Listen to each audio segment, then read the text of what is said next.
Hey ladies and gentlemen, Stephen here from Rodolescence and welcome back to another video. Thank you so much for joining me today. I really do appreciate it. And in today's episode, we're going to be talking about my top 7 favorite women's designer perfume releases for 2020. So make sure to stay tuned.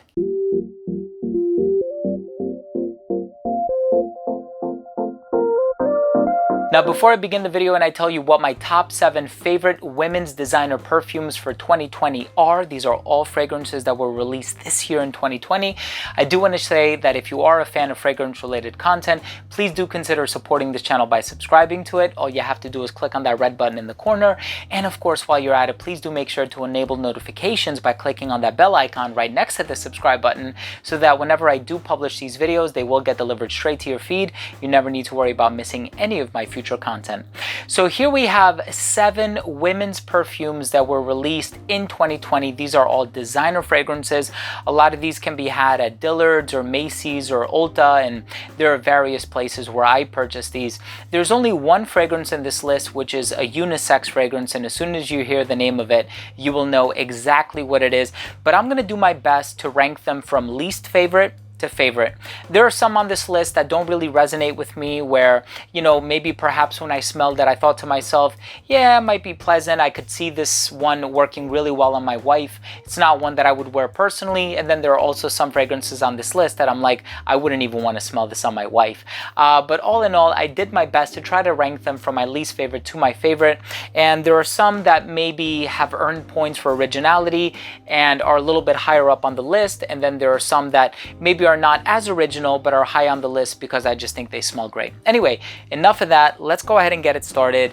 And the one that's actually coming in the number 7 spot is the fragrance that is marketed as a unisex fragrance. And this is a fragrance that is for everyone, and it's called CK Everyone by Calvin Klein.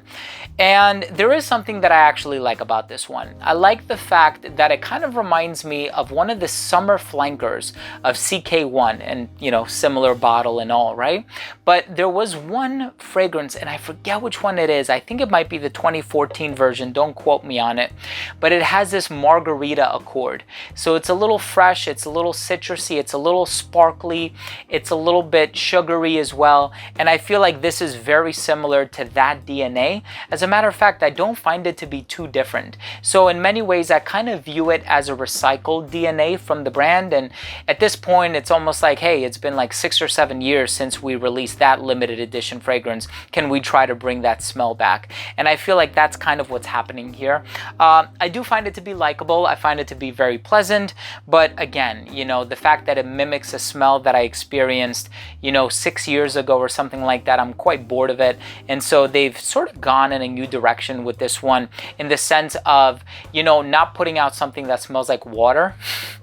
And I think a lot of the more recent unisex fragrances from Calvin Klein haven't been too interesting. They're more on the watery, airy, billowy, clean white floral side. And so I like the fact that this one did dare to do something a little bit different while still maintaining that unisex property about it. The next one on this list is a fragrance that features notes of cashmeran and rhubarb.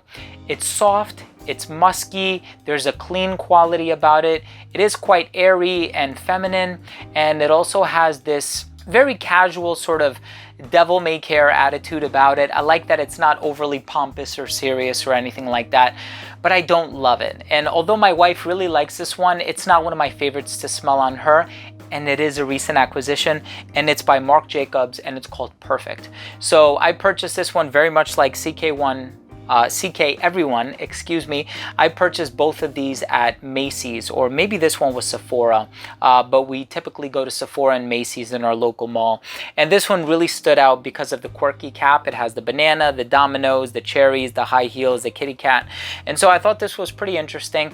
And my wife ended up really liking this one. She likes fragrances that are rather simple, that are not overly complicated. And I guess this one really does that for her. It definitely is in tune with the more simplistic matters when it comes to olfactory creations, but this one I'm not too crazy about it because it doesn't have any sort of new bells or whistles, right? It doesn't do things a whole lot different from what I'm used to smelling, but perhaps it'll grow on me. Hopefully it does, because I think it's a really cool bottle, really cool concept. The next one on this list, I don't think is one of the most original fragrances that you're gonna find on this list. However, it does mimic a fragrance that is super expensive. But this one has a pleasant little twist to it. This one by Christian Siriano is called Oula Rouge. And as if the color of the bottle and the name Rouge did not give it away, this one actually does smell like Baccarat Rouge 540 Extrait by Maison Francis Kurkdjian. And it actually has a lot of similar notes. I believe there's even saffron in here. Baccarat Rouge by Francis Kurkdjian smells the way that it does because of the oak moss, the ethyl maltol, the ambroxan. And this one embodies a lot of those same elements, just based off the smell alone, you know, not necessarily relying on a note breakdown, but when you smell it, you will inevitably make the connection. But the more you wear this one, the more you will pick up on that jasmine. And yes, Baccarat Rouge does have the grandiflorum jasmine in it, but there's just something about this one where the jasmine really pops on my skin, and it definitely possesses that floral quality that can kind of lean in feminine territory. I've personally become very accustomed to the note of jasmine as a guy. I feel very comfortable wearing it, but I feel like this one has a little bit more of an emphasis on the floral nuances as opposed to Baccarat Rouge. So I think it's a very nice fragrance. I'm actually quite enjoying this one, and I do look forward to wearing this one a little bit more when the weather becomes a little bit colder, right? It's, I think, more fitting for the autumn months. The next fragrance on this list, my wife does not like at all. It is what it is, you know. I just don't think she's ever been a fan of the note of rose in that way. I think she likes roses. I think if I gave her a bouquet of roses, she wouldn't turn it down. But I think in terms of wearing a rose perfume, this probably wouldn't be her #1 choice. This one actually has two types of rose, damask rose, and it also has rose from Grasse, which is in France.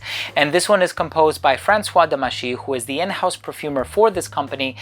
And I actually really like this one. I like the interplay of the two roses that are in here, as well as the musky notes in the base, and there is a lot of love for this one online. And this one by Christian Dior is Miss Dior Rose and Roses.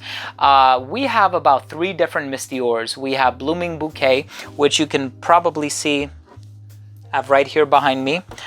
We also have the original, which my wife loves and completely ran through a bottle of it.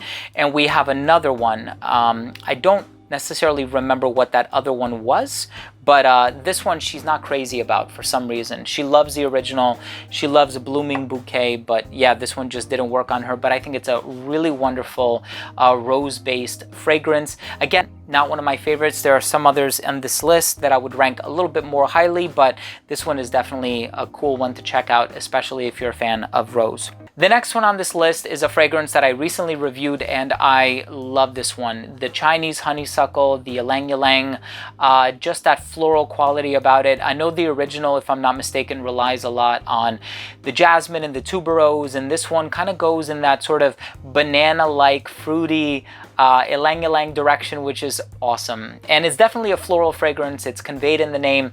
This one by Gucci is a flanker to Gucci Bloom, and this one is Gucci Bloom Profumo di Fiori, which in Italian means the fragrance of flowers.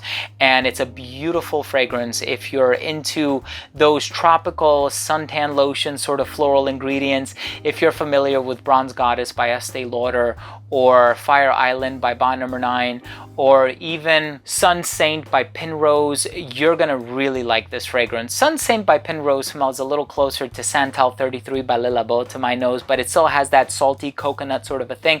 This one takes away the salt, keeps the coconut, adds the banana, and you just have that tropicality about it that is amazing. I love this one. The next fragrance on this list is one that I was not expecting to really enjoy. I love the original, don't get me wrong, but I think that my affinity for the original is so strong that I oftentimes find myself dismissing a lot of the flankers. And I recently paid a trip to my local Macy's, and one of my favorite sales associates was assisting me that day, and she said, okay, have you tried this one? Have you tried that one? And we were just going over the 2020 releases, and I tried so many of them. There's a new Coach fragrance. I think it might be called Coach Dreams. Don't quote me on that. I tried it, wasn't wowed by it. It didn't have that wow factor. I also tried the new Giorgio Armani fragrance, Passionné Intense. That one is also really cool, but I just feel like it still does that same blackberry musky vanilla thing that you're also going to find in a lot of the previous iterations from the lineup. But this one I got my nose on and I can see the direction it's going in, and it's such a nice change of pace for this fragrance, and especially with such an established composition, right? This one by Viktor and Rolf is called Flower Bomb Dew. And again, you know, the original Olivier Polge composition, it's such an amazing fragrance. The sweetness, just that floral touch. Here it adds the note of iris, and it's this really sort of slightly powdery, slightly waxy, but definitely lipstick like iris that is such a perfect balance between the floral quality but also those sweet undertones that you're also going to find from the original Flower Bomb. I'm certainly not going to say it's an improved version of the original. I find the original to be a fantastic fragrance. I can't get enough of it. This one, on the other hand, though, is a really pleasant flanker from the company Viktor and Rolf, and I'm personally a fan of it. I hope that you get a chance to try it, especially if you're a fan of the note of iris. And getting into my number one, I think a lot of you probably saw this coming. Although this is marketed for women, I know there are a lot of guys out there that love this fragrance, and this one I love, period. Whether I'm wearing it, whether my wife is wearing it, and I don't see this being the type of fragrance that my wife would wear, but I absolutely love this one. And this one by Tom Ford is Black Orchid Parfum. This is the brand new Black Orchid from Tom Ford. The ylang ylang, the rum accord, the spices, that boozy component, the florals, the chocolate, the vanilla, the truffle note, everything about it is so amazing, and it's one of the best releases of 2020. I think if you're a fan of the original Black Orchid, there is no way that you're not going to like this one. I personally love it. I do find it to be one of the best releases for 2020. It's such a unique fragrance while still paying homage to the original, and I also had the pleasure of attending one of their anniversary dinners. It was at the Top of the Rock, and famed critic Chandler Burr was there, and it was such an amazing event, and I got a chance to smell some of the raw materials that went into making the original Black Orchid, and I have such a newfound love and affection and adoration for this fragrance, and I have a feeling you're going to enjoy it as well. So there you have it, ladies and gentlemen. Thank you so much for tuning in. These have been my top 7 favorite women's designer perfumes for 2020, ranked in order from my least favorite to my favorite. I would love to know, what are some of your favorites for 2020? Go ahead and leave a comment down below. I would love to hear from you. Also, if you are a fan of this type of content and you took something of value from this video, if you're not subscribed to me, please go ahead and subscribe to me. I would really appreciate it. That's all I'm going to ask. And while you're at it, of course, make sure to enable notifications by clicking on the bell icon. So this way, whenever I do upload these videos, they will get delivered straight to your feed. Never need to worry about missing any of my future content. Thanks again for watching. I love you all, and we'll see you next time. Bye.